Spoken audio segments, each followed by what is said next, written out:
Olá a todos. Nesse vídeo aqui, então, a gente vai apresentar um pouco do nosso projeto, o primeiro projeto da matéria MC504. No caso, a gente estava trabalhando então com Pthreads.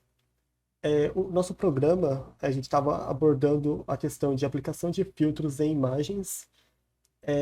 E nessa primeira parte do vídeo, então, eu vou mostrar a execução e compilação do algoritmo. O nosso programa, então, ele implementa três coisas. O primeiro é a detecção de bordas numa imagem. A segunda coisa é um processo de linearização usando o Salvola. E o terceiro método implementado é a redução de ruído utilizando o filtro gaussiano. Perdão, filtro da mediana. Certo? Eu vou começar então compilando o código. É bem simples. A gente só precisa então chamar o compilador linkando o pthread e a biblioteca matemática. E pronto, já tá compilado. Agora, para executar o código, a sintaxe seria então chamar o próprio executável, o método que eu quero aplicar, no caso eu vou aplicar Sobel, que é o detector de bordas, a imagem de entrada e qual seria a imagem de saída. Então eu estou mandando essa imagem aqui como entrada. E executando isso, já tem aqui a saída.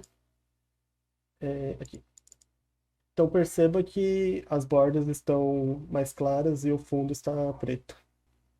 Nosso algoritmo consegue trabalhar com imagens monocromáticas em vários formatos. Eu trabalhei com PNG, mas outro teste que a gente fez também foi com PGM, por exemplo, mas sempre monocromático.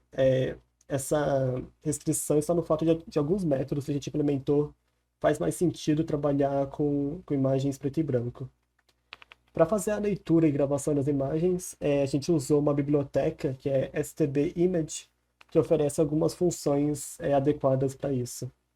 Para a criação das threads, cada imagem será separada em N partições, de modo que, para cada partição, haverá uma thread associada a ela, e essa thread vai aplicar o filtro escolhido na sua secção respectiva. Aqui nós temos um código mostrando mais ou menos como é que isso funciona. Bom, é definido o tamanho da secção, logo em seguida, haverá um loop em que cada interação será a criação de uma thread nova, em que haverá nesse loop o instanciamento dos argumentos passados na criação, que serão passados na criação da thread. Há um if e um else para verificar se aquela thread é a última ou não, e isso serve para setar o limite vertical daquela secção. E por fim desse loop, aquela thread ela é criada. Aqui nós temos aqui a função passada para a thread é a função de redução de ruído.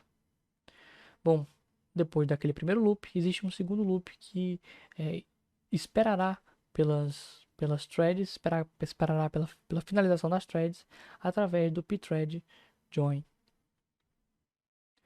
No algoritmo de redução de ruído, foi aplicado um filtro de mediana, que funciona da seguinte forma. A imagem ela é percorrida, em que cada pixel dela é obtido seus vizinhos imediatos.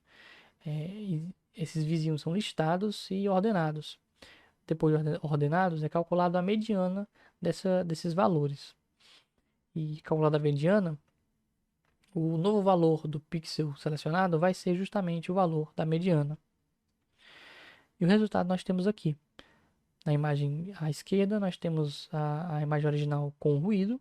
E à direita, nós temos aqui a aplicação do filtro mais o padding, né, que é a aplicação da borda. E nós vemos aqui que o ruído diminuiu drasticamente. Por fim, nós implementamos um algoritmo de limerização que tem como objetivo separar a imagem em background e foreground. E a ideia desse tipo de algoritmo é calcular um valor limiar que vai decidir se cada pixel da imagem vai ser transformado em zero ou preto, caso seja maior que esse limiar, ou vai ser branco, caso seja menor. O método escolhido foi o de Salvola, que vai definir o limiar por meio dessa fórmula. Então, ele vai depender da média e do desvio padrão dos pixels em uma certa vizinhança. A implementação foi feita em duas funções. A primeira, Salvola, que vai de fato calcular esse limiar para cada pixel e vai substituir o seu valor. E a segunda, que arruma os parâmetros e vai spawnar as threads, né? A estratégia de paralisação foi feita igual a dos algoritmos anteriores. Os parâmetros que a gente escolheu para K e R foram K 0.05 e R 0.5. Só que a gente primeiro também normalizou a imagem, ou seja, a gente dividiu cada valor por 255 para que eles ficarem em um intervalo de 0 a 1. E a vizinhança que a gente escolheu foi de 15 por 15. Aqui o resultado, na esquerda a imagem original, que tem uma iluminação bem desigual, né? Em cima a gente tem uma área bem clara, enquanto embaixo está bem escuro. Mas com o filtro, todo o fundo ficou praticamente preto e o texto, que é a parte do foreground, ficou em branco. O algoritmo que a gente usou foi o filtro de Sobel, é um algoritmo de detecção de bordas. O funcionamento desse algoritmo é o seguinte: eu pego uma imagem, essa tabela aqui representa um pedaço de uma imagem. Então, para cada pixel, eu pego a vizinhança 3x3 dele, ou seja, todos os vizinhos dele, de baixo, de cima, dos lados e das diagonais. Eu faço uma convolução com duas máscaras. Essa máscara G de X, para pegar as bordas horizontais, e a máscara G de Y, que pega as bordas verticais.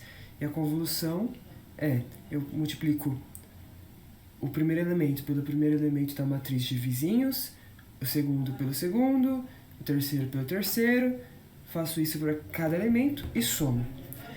Então, assim, com essa convolução eu obtenho dois valores, G de X e G de Y.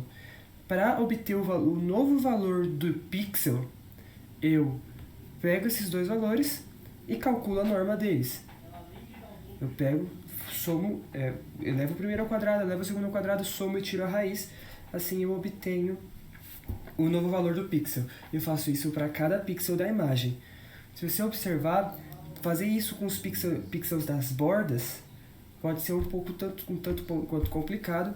A solução que nós optamos por tomar para esse tipo de situação foi criar uma borda de zeros em volta da imagem, que aí haveria sempre, para os pixels que fazem de fato parte da imagem, haveria sempre uma forma de conseguir a matriz de vizinhos.